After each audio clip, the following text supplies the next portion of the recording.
So I came across this old push mower, and usually not too thrilled about push mowers, but this one's pretty cool because it's made by Roper. When I first saw this red, I thought that looks really familiar, that color. And I looked on the model number tag, and sure enough, it says Sears Roebuck, and that is a Roper model number. So it has this Tecumseh LAV 30 engine, which I think is 67 model. Going by the Tecumseh manual that I have,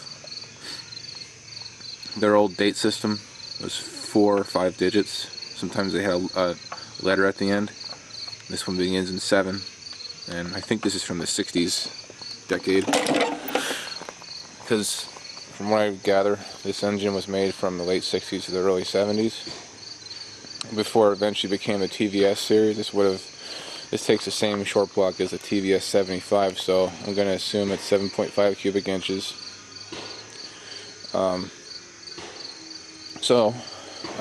Didn't have the spark. I expected that. Went underneath the flywheel. That's where you got to go. On these old Tecumsehs, all the flywheel parts underneath the flywheel. The ignition parts, I mean. And I had that flywheel off at least half a dozen times until finally I got it right. Ended up being the points were dirty, but when I got ignition, it still wasn't running right. And then I had to go under there again, adjust the points, and I just eyeballed it. The gap on the ignition points, and finally got it back together, and ignition was working correctly, and I could rev it up, because before it wouldn't rev up, it would just run it idle. I had a float carburetor on here, and it ran, but it didn't like it because I think the jetting was wrong, and these are meant to run a lot richer, so it was all over the place.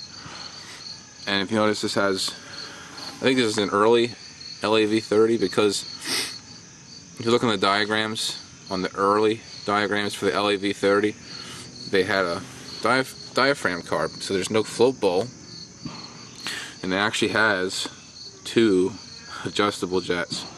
It's definitely before the EPA had anything to say about lawnmowers, and that's cool because I got this thing rebuilt, got the rebuild kit, and got a couple of gaskets for the intake, because these were actually sucking air. I think that was part of the problem too, as far as it surging.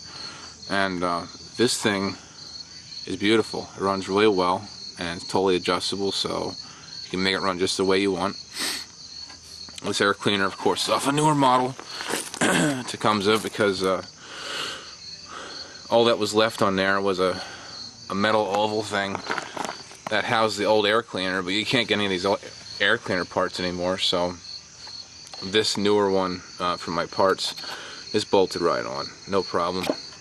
Regular paper type air cleaner, and this control cable and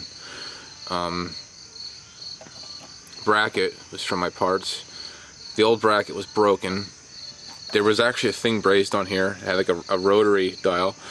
It had slow off. It was idle, slow, idle, fast, and off, and it was broken where it met this thing, so I didn't care for that.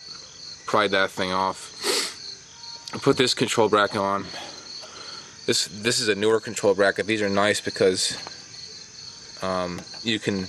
there's 2 screws in here. There's one in there you can't quite see. Yeah, you can see it.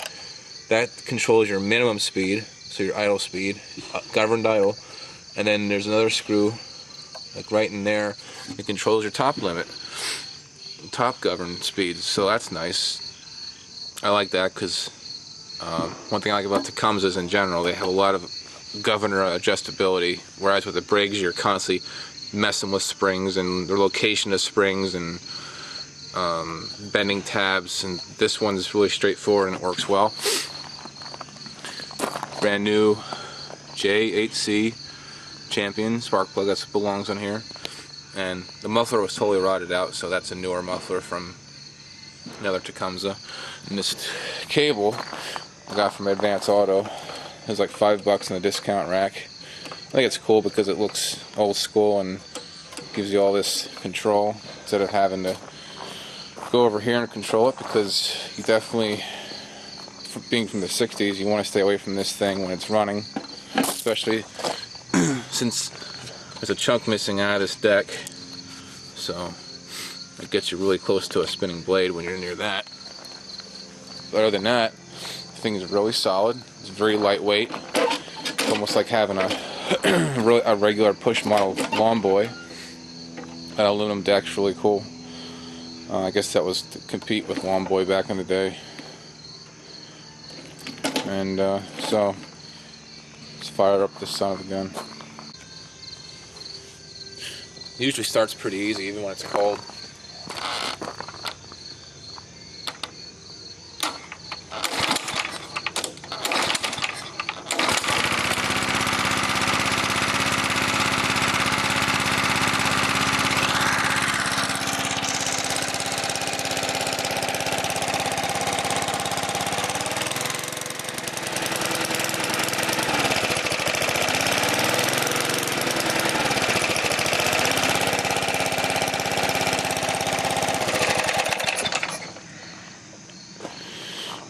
That would run better, but the air cleaner's really in bad shape.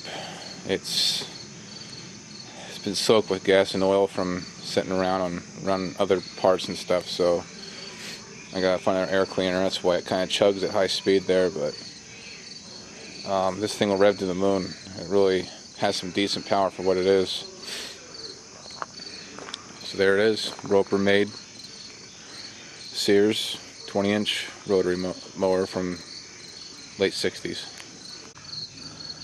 This old stuff even looks dangerous. I mean, it actually has, for whatever reason, a set of teeth in the front. Just wants to eat the grass. Caution. Keep hands and feet from under mower.